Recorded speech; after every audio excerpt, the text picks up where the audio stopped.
This afternoon, we're jumping inside the tackle box again. Today, we're going to do creek and stream bass fishing. Things that can help you be more successful. Now, if you want to be too cool for school, like this guy, or that guy, newsflash, same guy, or that guy, but not to be confused with his brother, that guy, because he's since lost a lot of weight. Looks way better than he does in that picture, more healthy. So what are we going to do? We're going to take off the glasses. We're going to take a look at tackle today. So here's what we got. One of the things you want to remember, if you're fishing small water, small creeks, streams that feed into larger bodies of water, small rivers, the size of the forage and the size of the fish, you want to increase your odds. Now, a lot of people will say, they throw all their favorites and they're going to be the larger baits like we've shown in other videos, like the larger crankbaits and topwaters and stuff. Well, maybe you got to go smaller. And the reason we say smaller is because you want to increase the odds that you're going to catch fish. So we got a box full of baby bugs in different minnow colors and sizes. We got some old hula poppers that I restored with new tails and cleaned up the hooks. Those now have the living silicone instead of the rubber that constantly melts. Those will be around a lot longer. Then we've got some of these other poppers in here. Some really dandies in there. We got the old Rebel Popper in that kind of G finish deal. One of my favorites, the Bass Pro Shop XPS. Now they changed it a little bit over the years, but as you can tell, no joke. You see the witness marks on that. That's what I like to call where the fish is just tore it up from the floor up. Okay?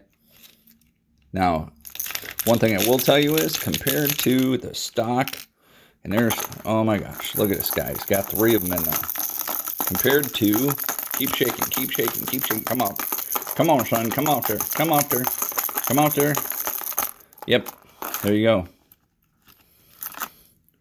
About ready to sing that old Southern song. So, the only thing I do with these guys, look at the tails. I took the smaller stock flash tail. It's got a smaller hook on it. Those are all replaced with high quality sharp trebles with a real nice tail flash dressing on there.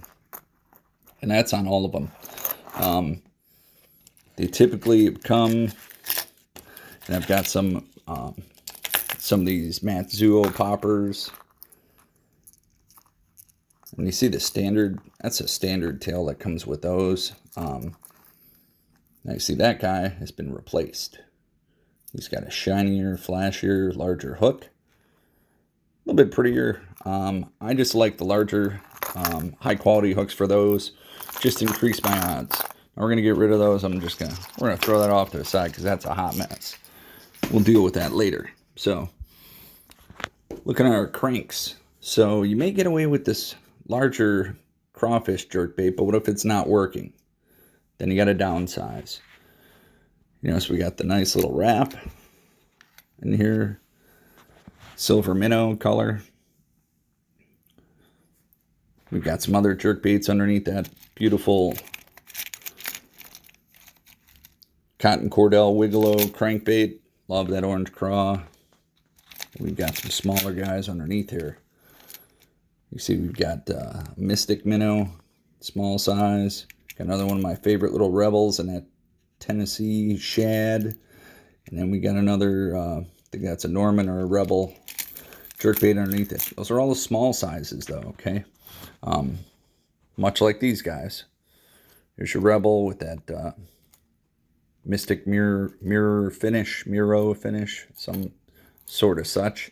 And I have no idea why this clown color Rapala works so well in the Husky Jerk, but it must be one of those baits that just like calls out the smallmouth and he's like, for real, and he just comes up and kills it. So on some of the craw-colored crankbaits, like if I'm not having luck with the larger sizes, even in a jointed, like these guys, then I'm going to downsize. Notice the body profile's smaller on that.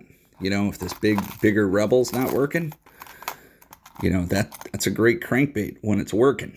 But if it's not, then I got to go with his kid brother. You know, we got a few in this size, similar colors. Same with the with that wrap. You know, we had the bigger guy down here, the shallow runner. Maybe I need to, you know, to let it bounce off the rocks a little bit with the smaller color. If that's not working, you know, in that craw, we've got a similar color that in the same jointed, you know, whether it's the Wally diver type or it's the craw shad wrap. You know, and even these old, love these old vintage. Picked up this guy, look at him. That's beautiful. It's got a beautiful craw appearance. Came with the little crankbait snap. Love those for quick changes. Takes nothing away from the action. Because on a lot of them with, you know, they tell you, well, tie directly to it. Well, if you have that, it allows a certain amount of slop and give for that as it bounces off the rocks and such. And then another cotton cordell and the craw, you know, it's a little deeper diver, and you know, you have to remember deep water is relative. So you might get away with these smaller little guy shad wraps. You can see those little guys, you know, compared to the larger style craws that we got in there, like the mud buggers and that, you know, it's a smaller, thinner profile. It's got the nice body and appearance. The relative water depth, you know, you might be fishing where your deepest pools can float your hat 10, 12 feet of water. But most of the water you're walking through is shin and knee deep. If you're approaching a pool that's got, you know, waist deep water, you might want to slow down. I mean, that's where my brother's in this picture, okay? If you see the water around him, you can see the shallows behind him. But what you don't see how the water gets darker there? That's where the pool kind of drops in. The other picture I showed in the middle of the stream, I was in almost chest deep water fishing one of those popper baits I showed you. You know, another thing I love to try. Here we're back again with the size 1 and 2 inline spinners, complete with their ball bearing swivel. Keep your line twist down. Like I said, you get to 15th, 20th, 25th, 30th cast, you think you're having a good day. Then you go to cast and you look down, and from all the line twists, you got this just wad coming off a spinning reel. And you're like, well, that shouldn't happen. It will if the line's twisting. And even, you know, I even go into some of my smaller pond baits. If it's a small enough creek, you know, we'll throw the ultralights in 4 and 6 pound line if we've got small fish. But typically I'm only doing 6 to 8 pound test line. And that might be monofilament or copolymer. In my topwater rod that I'm using, when I've got, you know, this tray of baits working, I've got 2 rods that I like to use primarily. You know, when you're throwing those little 2.5 and 2 3/4 inch topwater baits and 2 1/4 inch, I'm using a 6-foot light action St. Croix Premier that I've had for quite a while. I've got an Abu Garcia ultra cast reel on there. It's like a 1000 or 1500 series, so the most it'll really hold well is like 6 pound test. Well, I'm using 4 pound diameter braided line on my top one. A lot of guys, well, I don't like to use it on there. You know, the fish typically don't see it, and I'm fishing, you know, that water in those creek pictures that you're seeing and the stream pictures. You can see, I'm going to show you one with my cousin in it. Look at that water. you can see rocks, you can see the outline, you can see the bottom, okay? And all that's very, very, you can see it in some of those other pictures back in the background there, that those fish don't seem to mind, because we've got, books loaded with pictures, from back in the day when you took real pictures of catching the fish, even with the braided line and the 4-pound test diameter. So it's only like 10-pound strength. It's really thin stuff. But again, if the fish had different ideas, you probably wouldn't catch as many. And going back to, serving your audience, if you look in that picture, and that's a 3-pound plus smallie with that popper sticking out of his mouth. Like I say, I moved out of the water, but I was in chest deep water when I caught him. But that's what a 2.5-inch bait. So all I'm looking to do really is to increase my odds, putting fish like this on the end of my line. I'll downsize and use smaller plastics, and I'll use smaller jerk baits and crankbaits, and just looking to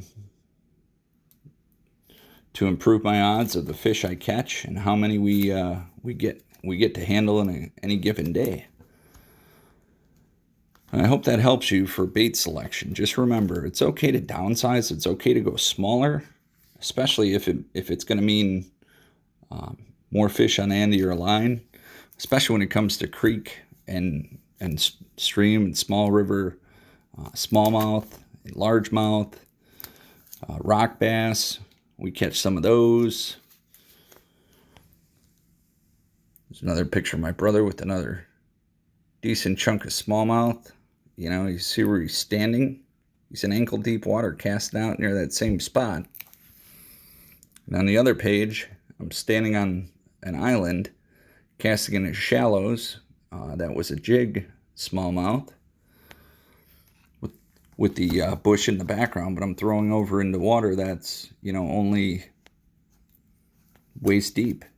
But for that given body of water, that's enough to cause the fish to congregate. And it's got enough shade to it to where, different fish will congregate. And hey, you might pick up one heck of a chunk rock bass like that guy. So I'm giving him a look of like, where did you come from? And that's in the back, standing off that island. The stream flows on two sides of it. As we're standing there fishing, we're fishing the bank side over here in water that's just over waist deep. So again, I hope that helps. Just remember, it's okay to downsize. Become an equal opportunity offender with the lures you're throwing. And at the end of the day, the goal is the same, to see how many fish you can put at the end of your line and make you the most successful.